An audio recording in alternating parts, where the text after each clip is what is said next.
హర్ష. నీదెంత మంచి మనసెందు. వాడి మీద ఎంత కోపం ఉన్నా చనిపోయాడు కాబట్టి ఆత్మ శాంతించాలని కోరుకుంటున్నా. పండిట్జీ,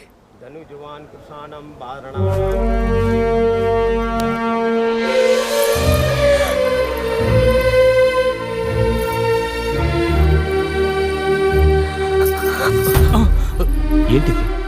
ఏమైంది? హర్ష చనిపోలేదు బావా. ఏం మాట్లాడుతున్నావేందో? వాడు హెలికాప్టర్ నుంచి లేదు బావా, తను బతికే ఉన్నాడు. ఏందో ఇక్కడే ఉన్నాడు.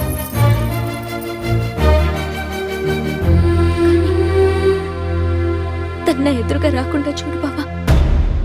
తన నీడను కూడా నేను భరించలేను.